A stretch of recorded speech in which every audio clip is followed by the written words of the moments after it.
O episódio 4 de X-Men 97 tem aquele gostinho de filler, embora não seja. Esse episódio 2 em 1 é talvez o episódio mais fraco até agora. Entenda porque isso pode ser bom e também confere comigo os principais acontecimentos. O episódio começa com... Que café gostoso. Gambit tenta fazer um agrado pra vampira, levando café pra ela, e agora que começa a humilhação. Vampira manda essa frase chamando o Gambit de fofo, o que equivale a um soco no estômago. E pra completar, ela fala que o Magneto foi mais rápido, o que equivale a um soco no queixo. E pra enterrar o pobre do Gambit de vez, Magneto usa seus poderes para colocar açúcar no café da vampira. E repara só nessa expressão de superioridade do Magneto. Como um bom jogador, o Gambit tenta levar no bom humor e diz que quer um cappuccino. Para completar a humilhação, Magneto joga a carta do eu que mando nessa bagaça. E fica evidente que o Gambit não gostou nada disso.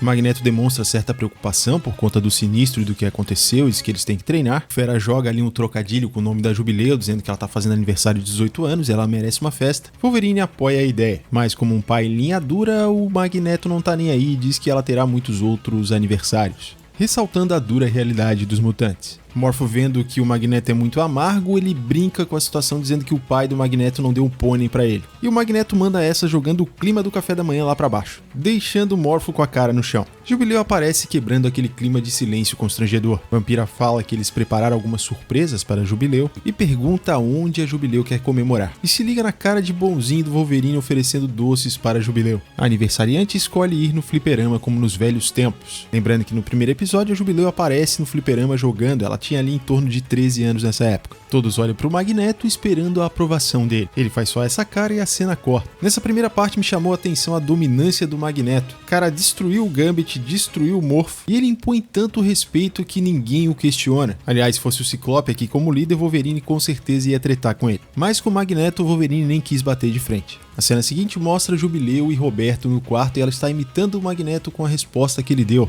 E aqui ficamos sabendo, porque Ciclope e alguns outros não estão presentes naquele momento, eles foram representar os mutantes na ONU, porque Genosha vai integrar a ONU agora. O Roberto fica zoando a Jubileu porque ela joga videogame. E acreditem, isso nos anos 90 era muito recorrente. Embora muitas pessoas jogassem videogame, ainda tinha um certo preconceito. A Guerra do Golfo entrou para a história como a Guerra do Videogame. As imagens da guerra eletrônica são idênticas às que enchem as telas dos jogos de milhões de crianças e adolescentes do mundo inteiro. E a Jubileu manda essa resposta. E agora estamos prestes a embarcar numa grande homenagem aos anos 90. O engraçado é que o nome do videogame é Motendo, que é uma mistura de Mojo com Nintendo. E o design do console parece uma mistura entre o Super Nintendo e o Mega Drive. E o cartucho que está ali é uma clara referência ao jogo de Super Nintendo, X-Men Mutante Apocalipse do ano de 1994. Jogo esse que eu joguei bastante. Embora em 1997 já tivesse o PlayStation e o Nintendo 64, acredito que essa mistura do Mega Drive com o Super Nintendo é uma clara referência à guerra de consoles dos anos 90 entre a Sega e a Nintendo. O engraçado é que o nome do videogame é Motendo e aqui no Brasil pejorativamente chamam a Nintendo de Metendo. Sempre que a empresa processa alguém ou é gananciosa demais. Jubileu convida o Roberto para jogar e ele novamente demonstra todo o seu preconceito com videogames. Em uma situação que me lembrou um pouco Jumanji, tanto o Roberto quanto a Jubileu são levados para dentro do videogame, com direito a barulho de internet de escada. Já de cara temos uma referência da Sentinela aparecendo e agora ela captura o Roberto.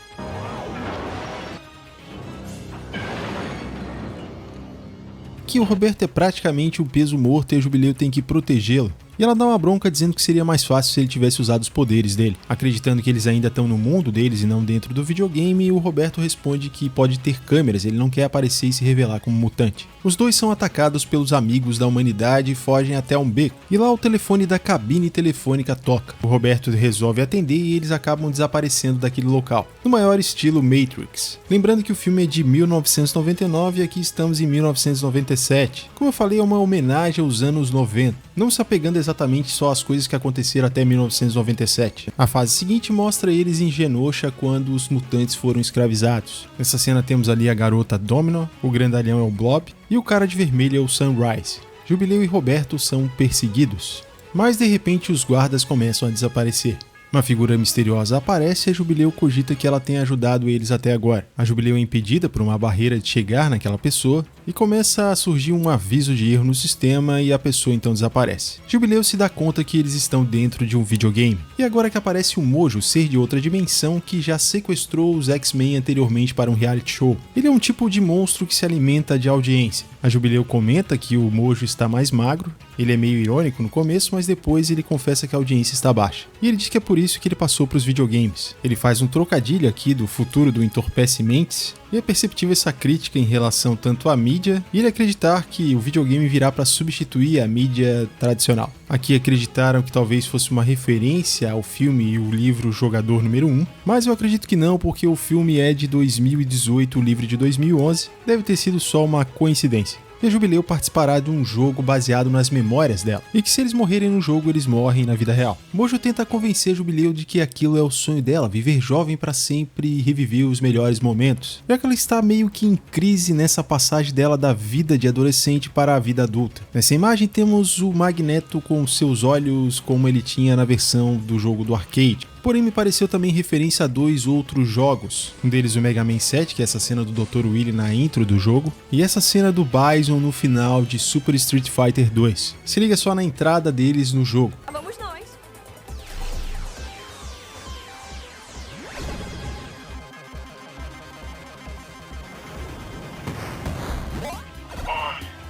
A sonoplastia dos jogos ficou bem legal, além dessa música da versão da abertura dos X-Men agora para o videogame. A sonoridade da música me lembrou os videogames de 8 bits. Temos ali um cartaz atrás com vários mutantes em pixels, e esse início me lembrou muito mais o jogo do arcade das Tartarugas Ninjas. Tem um visual bem similar. E agora temos a versão da Jubileu no jogo 2D Beaten Up, em que ela sai destruindo as sentinelas. Eu não sei você, mas eu gostaria que lançassem esse jogo, porém eu queria jogar com Wolverine. A plateia se agrada do novo show, com esse aumento da audiência o Mojo engorda. Na segunda fase eles lutam na Terra Selvagem, a Jubileu sofre um ataque poderoso do Sauron, mais uma vez a pessoa misteriosa aparece para interferir, fazendo com que o Sauron tome um instant kill e a Jubileu recupere todo o seu HP. A Espiral está tentando resolver o problema do tal Bug, que é aquela pessoa, e agora começa a fase final do jogo da Jubileu. Aqui temos uma explicação sobre o asteroide M, e o Roberto contando que ele fingia estar contra os mutantes por conta da família. E a Jubileu continua furiosa porque o Magneto dá ordens e não deixa nem ela comemorar o aniversário. Jubileu está gostando de participar do jogo e reviver momentos do passado, e o Roberto tenta dar um choque de realidade nela, dizendo que ela vai precisar crescer mais cedo ou mais tarde, e que eles devem sair dali porque tudo aquilo não é real. E parece que uma outra realidade bateu na cara do Roberto. Jubileu começa a batalhar com o Magneto e vê que o Roberto está quase morrendo. Jubileu observa que o Magneto tem padrões de jogo como no videogame e ela consegue derrotá-lo com uma certa facilidade. Quando o Roberto está praticamente morto, surge uma vida no cenário. Roberto é salvo pelo X do X-Men. Logo após ressuscitar, o Roberto fica um tanto furioso e desesperado, e mesmo na versão em inglês ele fala em português.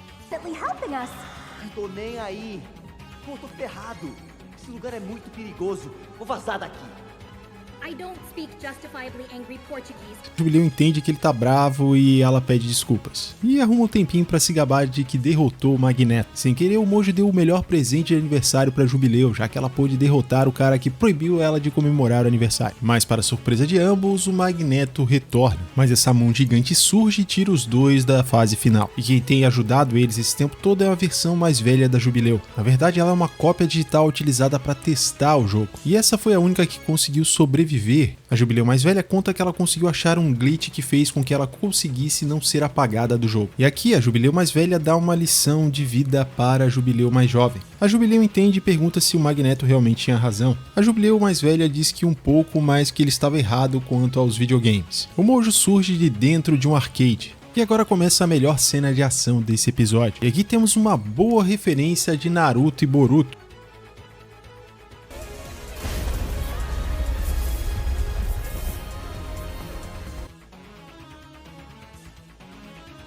A forma como o Mojo é derrotada tem uma forte inspiração nos animes. Com a derrota do Mojo, o jogo começa a desaparecer, inclusive a versão mais velha da Jubileu. Em teoria, se o Mojo morreu no jogo, ele deveria estar morto na vida real também. O Mojo parece estar morto e a Espiral empurra ele, e fica a pergunta no ar, será que a Espiral propositalmente fez aquela Jubileu sobreviver dentro do jogo? Jubileu e Roberto voltam para o mundo real, o Motendo está destruído, e a Jubileu começa a descobrir que há bem mais que videogames no mundo, com direito a efeito pirotécnico. Isso me lembrou algumas novelas dos anos 90 aqui no Brasil, que às vezes um personagem beijava o outro, aí tinha essa coisa dos fogos e tudo mais, era uma coisa assim como se fosse um acontecimento. E esse corte da cena também era algo usado aí nas novelas que no horário não permitia que mostrasse mais coisas. Só faltou a cena seguinte do casal enrolado no lençol conversando. Aí seria total novela. Uma curiosidade é que temos o boneco do Longshot aparecendo no quarto da Jubileu. Ele era o antigo astro do reality do Mojo. E no episódio 10, a terceira temporada, ele tem um episódio com o nome dele. Até tem um certo clima entre o Longshot e a Jubileu.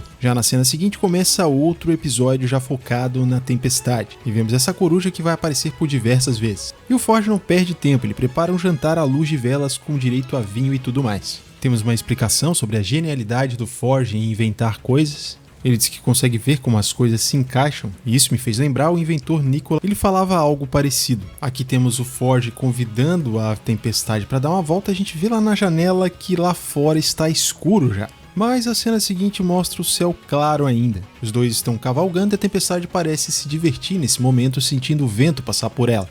Mas em relação a estar escuro lá fora e depois estar claro, eu não sei se foi um erro de continuidade ou se eles passearam naquele dia e eles quiseram dar uma ideia de passagem de tempo. Os dois apostam uma corrida, a tempestade ganha do Forge e como prêmio ela quase cai de um precipício. Não é possível que o Forge não soubesse que ali era perigoso. Ele até dá uma risada e diz que a deusa está viva. A tempestade chama a atenção para a coruja mais uma vez. Nesse take temos a equipe do X-Factor, que lá na versão de X-Men 92 trabalhava para o governo. Forge consegue construir uma máquina para tentar recuperar os poderes da tempestade, mas não funciona. E a coruja mais uma vez está presente. Forge continua tentando aprimorar a máquina e Tempestade pergunta por que é tão importante para ele ajudar ela a recuperar os poderes. Então Forge revela que ele trabalhou para o Departamento de Defesa e em troca de ajuda ele teria que construir dispositivos que pudessem deter mutantes perigosos. E com o início das ideias do Forge, um outro cientista concluiu o trabalho dele, construindo a coleira inibidora de poderes mutantes. Aqui ficou diferente dos quadrinhos em que o Forge fez a arma que tira os poderes da Tempestade. Então se inicia uma discussão. A Tempestade fica furiosa porque o Forge não contou a verdade para ela. E o Forge se declara para a Tempestade. Eu vi algumas pessoas criticando que isso tenha acontecido tão rápido, mas a verdade é que o episódio ele falha em demonstrar a passagem do tempo.